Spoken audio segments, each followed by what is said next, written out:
All right, so it started.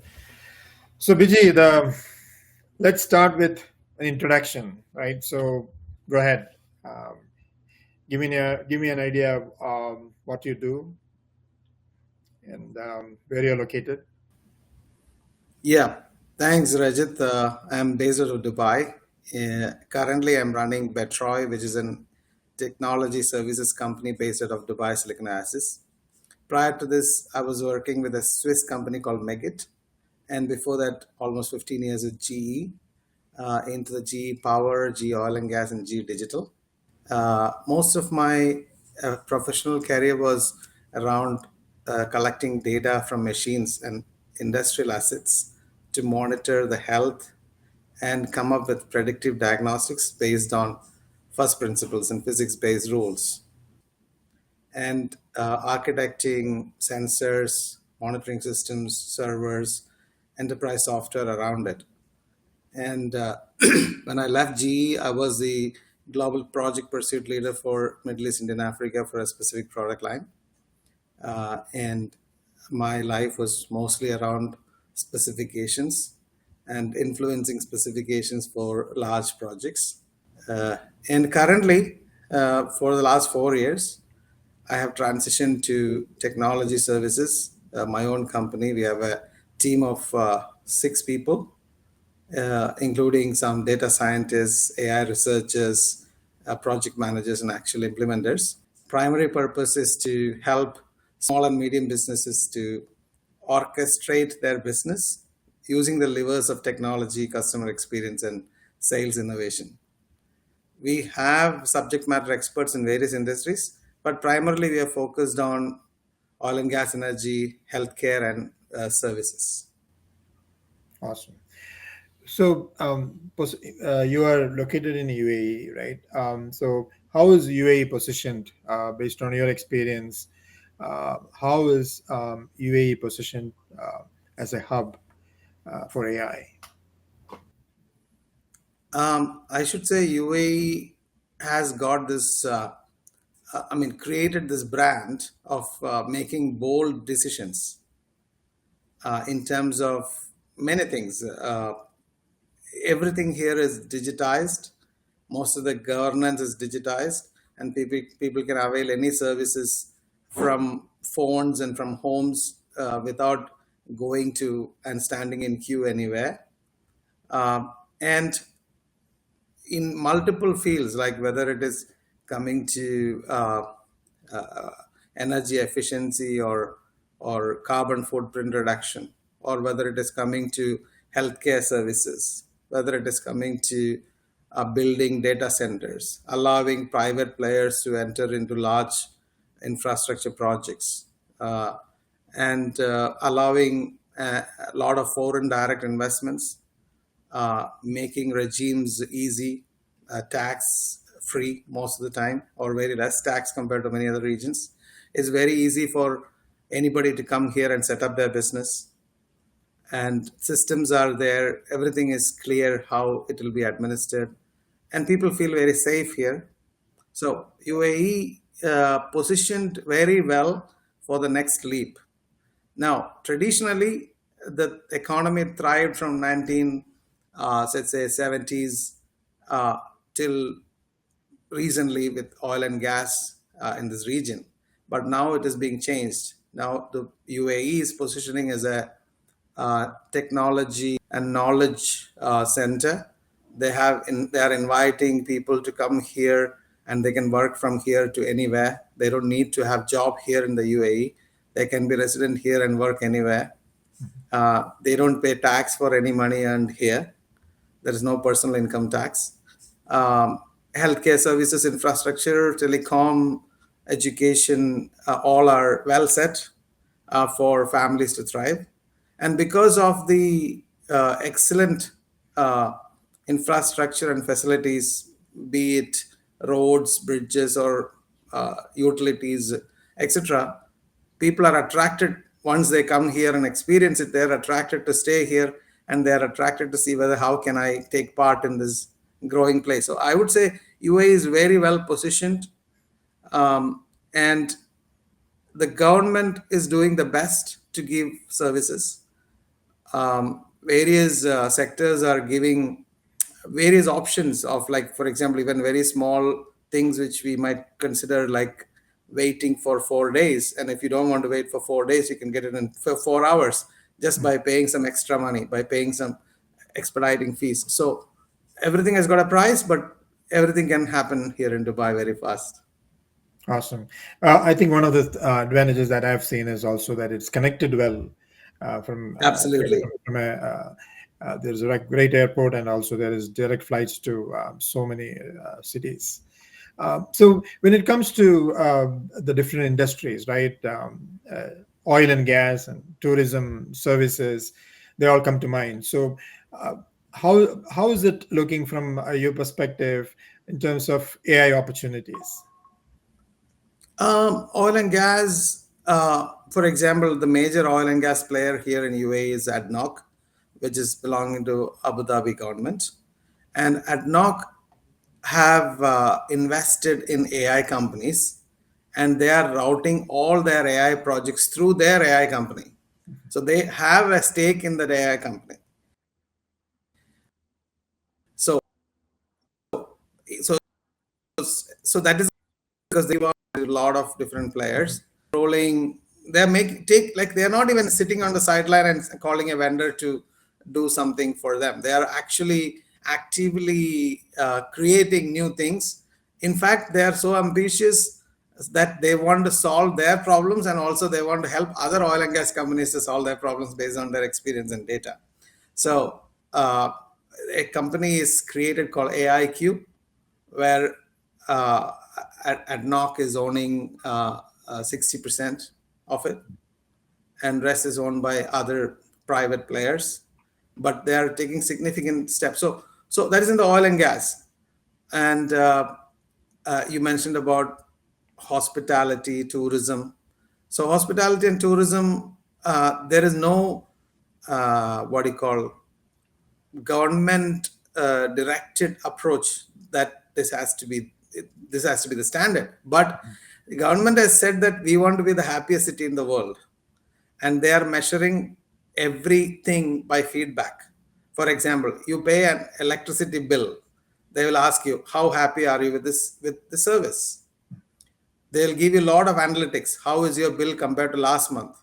How is your bill compared to the neighbors who are living in the same kind of houses? So, so much of analytics are available on your fingertips, and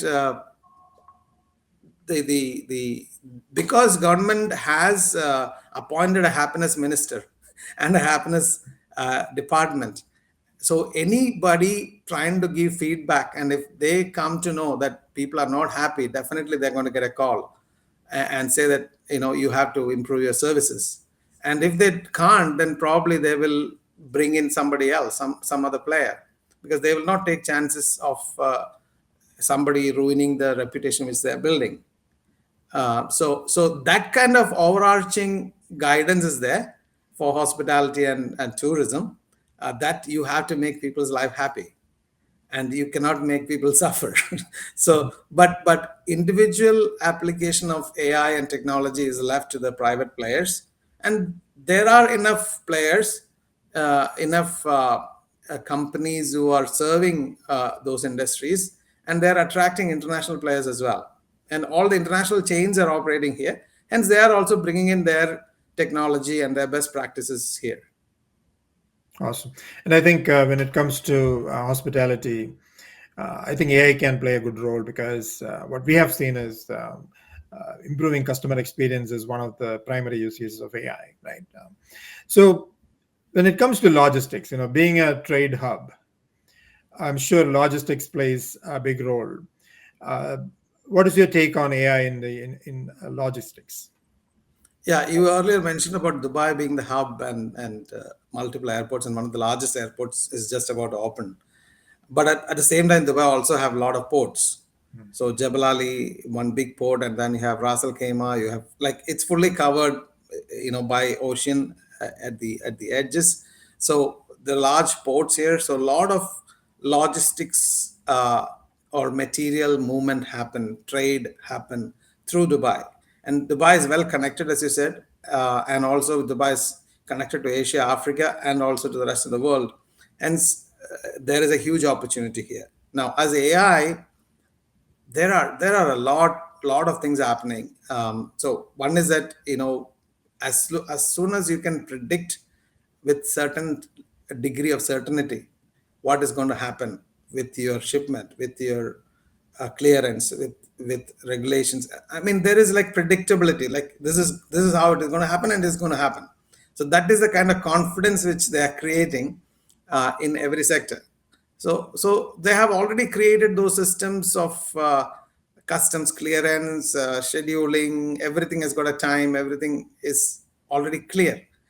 Plus, they have the information which they are gathering data points from various arrival of vessels, arrival of flights, and with the coordination of private agencies as well, people are getting service. In addition to that, I recently met someone here in an event. He said that he is into using technology to wash some goods which are packed. But even if it is packed, if it is left open in the port, it'll be covered with dust or dirt. So, but before it is getting cleared and coming out of the port itself, they are using dry ice. Dry ice is a waterless washing. So basically, it's a solid carbon dioxide crystals used when it is exposed to the surface.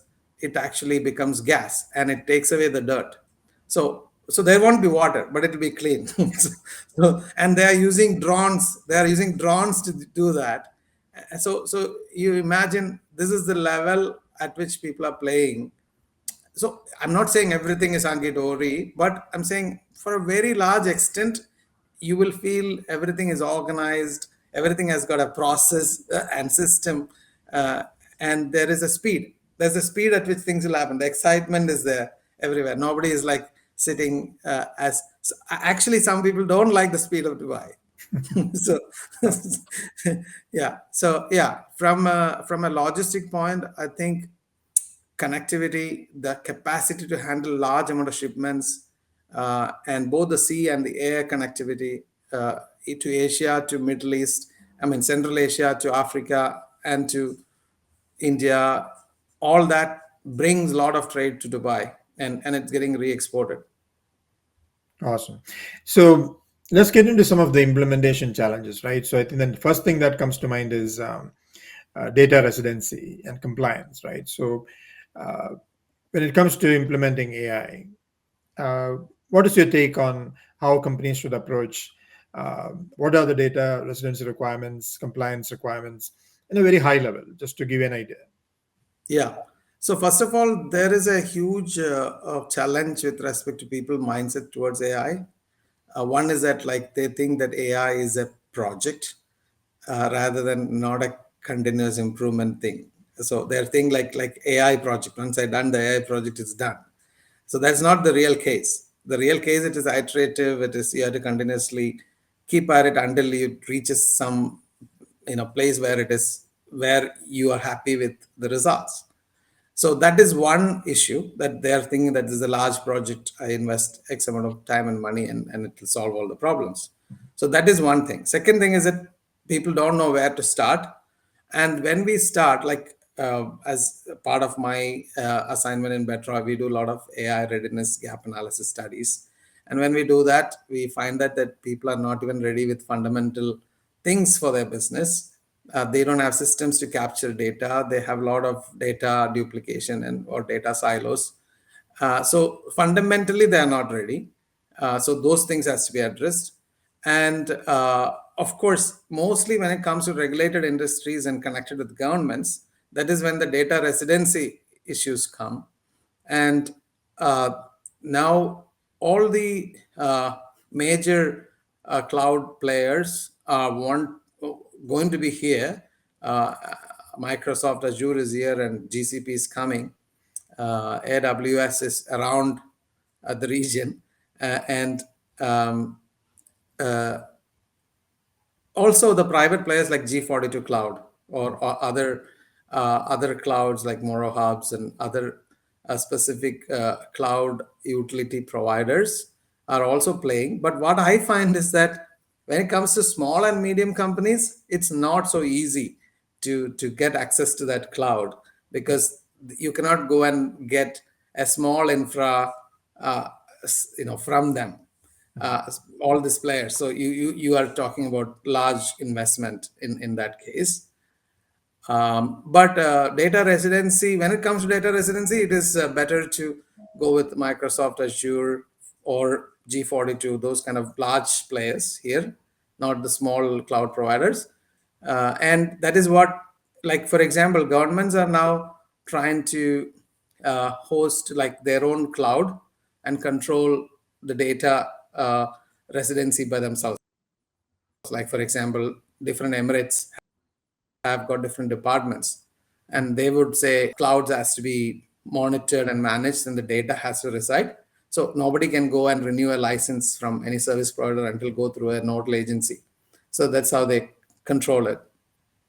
And there are new standards with respect to privacy, security, and residency, which are coming almost in line with GDPR and other international standards, and people are slowly starting to follow that. Awesome. So we talked about the challenges. You touched on the challenges, right? So one of the things that, and you also talked about an iterative process, right? So, and one of the things that when we implemented, it's so true that it is iterative. There has to be controls and checkpoints. The human in the loop is a critical thing, right? So, are you seeing the awareness in the UAE market where people are aware of these things, and what kind of awareness do they have now? I mean, are there um, large cloud providers? Are they coming in uh, and creating the awareness? Yes, they are. There is, I mean, I would not say that everybody is aware, but I would say that the cloud providers and other technology companies are definitely making their attempt to create the awareness. There are a lot of such programs are happening here, events are happening, organized independently by them, as well as through the various special economic zones or free zones where a lot of companies are getting registered. They are giving a lot of awareness with respect to cloud and security and best practices. Um, so I would say yes, awareness is there. You have to think about like big institutions, right? So big institutions like banks or big departments or people who handle a lot of data. Of course, they are getting advised by all these major players, and there is enough level of awareness. But when it comes to smaller companies, the awareness may not be that much. It depends on they either might be waiting, or they might be saying that let things become more clearer, then we will worry about it. And sometimes there are other set of people who are going reckless, who thinks that, oh, AI will do everything, so let me give my entire data to AI, let AI do. So that's a small percentage of people who does that also. Um, and they are not understanding that the guardrails or the best parties who are required to actually configure and set up those agents for them to do work, which is like whatever earlier was software, which is now agents. And these agents has to be set up properly by qualified and experienced people who knows various aspects of it, not only the functionality of the agent, but also on the security, but also on the compliance, and I mean, how to manage it in such a way to reduce and optimize the cost. Otherwise, you'll get a lot of cost overrun with not only from AI but also from the cloud. So all of these factors sometimes they overlook, and it is worthwhile getting the right people to support you. Awesome. So when it comes to the future of AI in UAE, what excites you the most? It is groundbreaking. I think it is unprecedented change which is happening. Like compared to any other changes ever happened in the human history. The rate of speed of change is mind blowing, and I think that I am very excited to be alive at this time and to watch this and be participating in this for sure.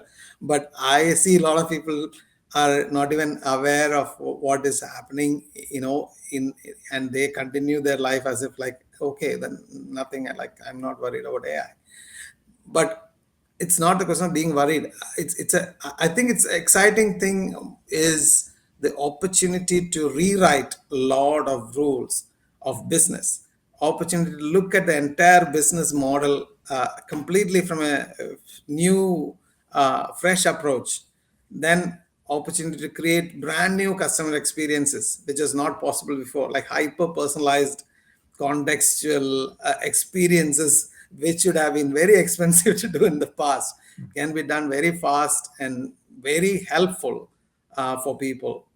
So it is very exciting to see those changes, and I'm thinking that getting ready for the future where people need not go to work, where people would decide whether I should go to work or not, and money won't be the motivator. Even the definition of money, value of money, and all going to be rewritten, and people are going to think that I if I am not motivated to go to work for money, then why should I go? And there has to be reason for that, and the rest, and the and the interleaving of robots and humans, which is coming, it's going to be very exciting. So I'm really looking forward, with, of course, with a very optimistic caution.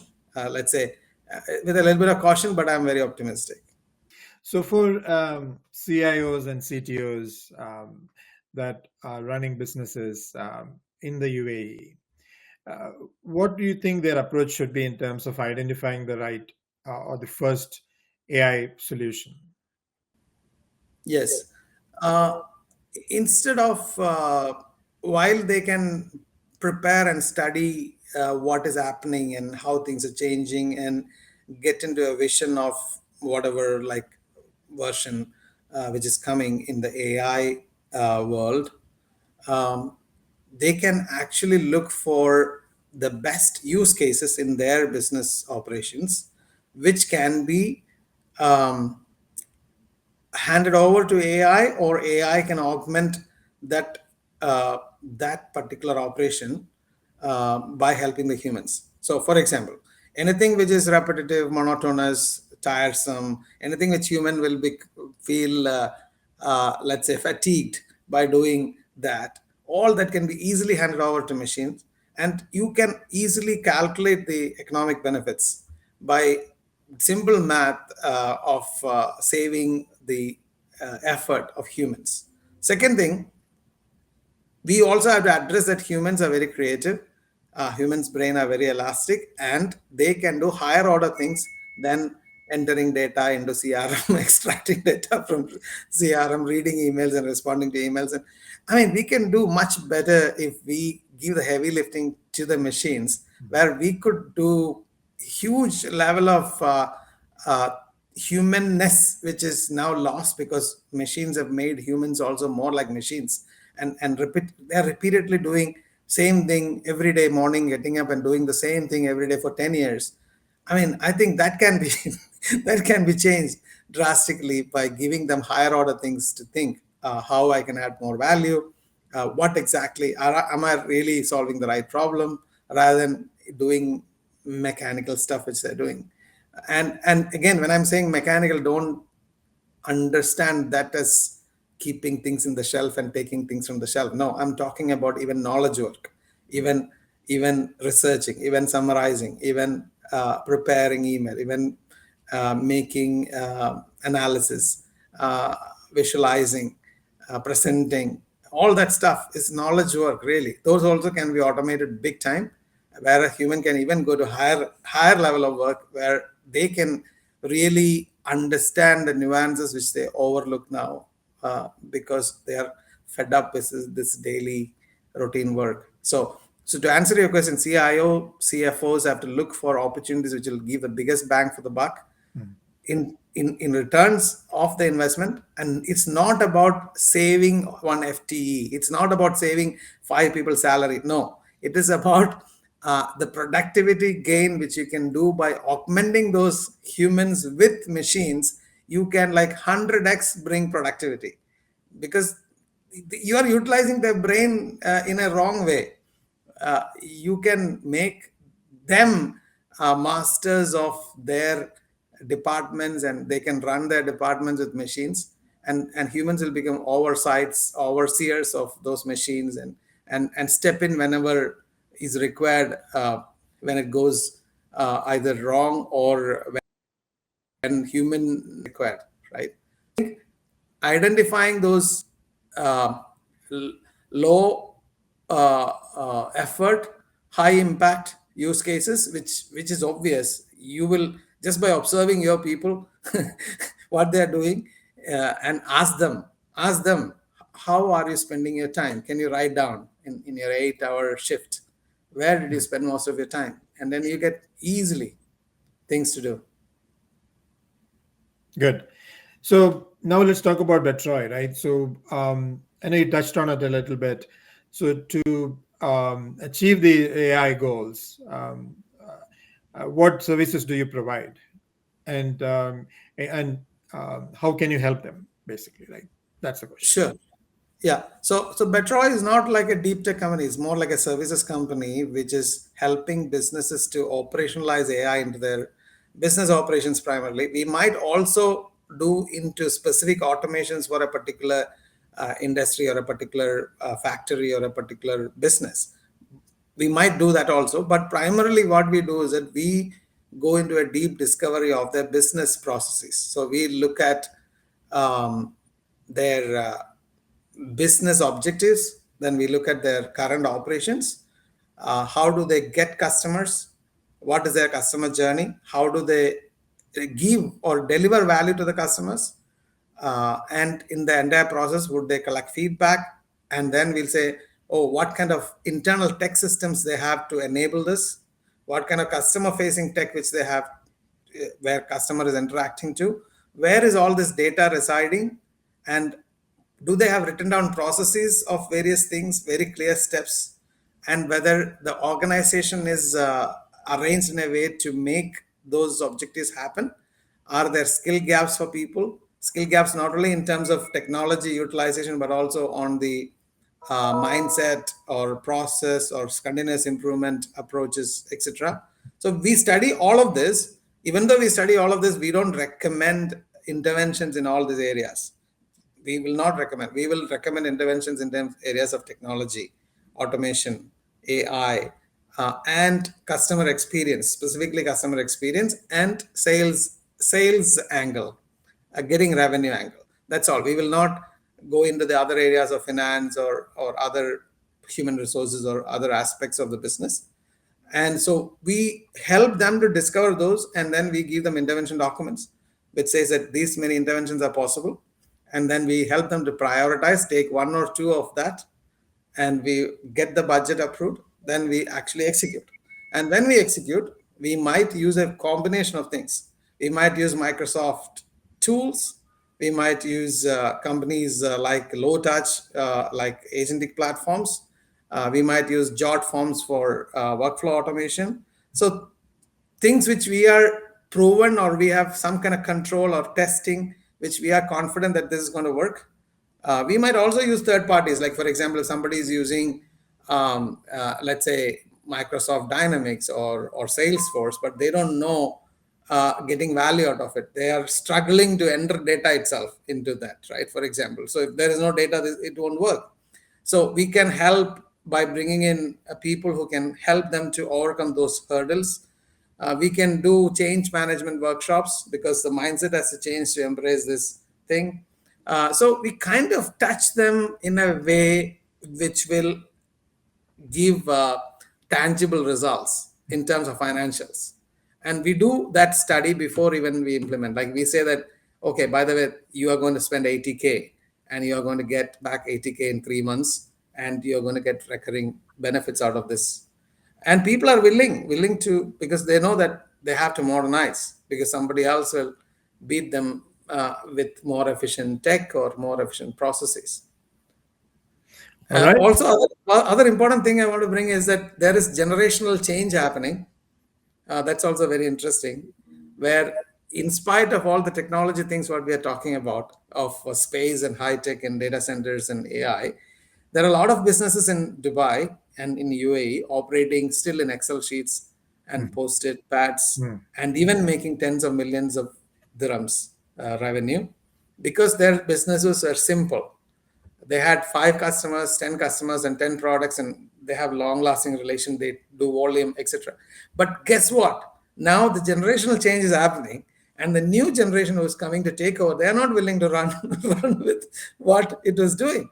So they want dashboards, they want mm. data, they want stuff. So this is also another dimension of this modernization, and that is also an angle which I'm finding.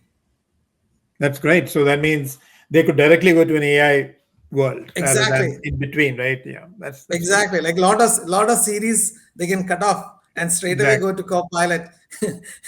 Correct. Right. Copilot and AI on the machine, like private AI and Copilot. They can start from there actually. Awesome. A great discussion, Biji. Thanks for joining. And what is your? How can people reach you? Yeah, people can reach out through betroi.com, which is bettroi.com. And there's an AI chatbot. They can chat and they can schedule meetings. They can ask questions. Once they are onto the website, they can read. They can try out few things there. And my contact information is there. Or I'm kind of a public person. I'm available on LinkedIn, and my contact information is available on LinkedIn as well. Awesome. I'll try that chatbot too. Thank you. Yeah, yeah, and let us know. Awesome. Will do.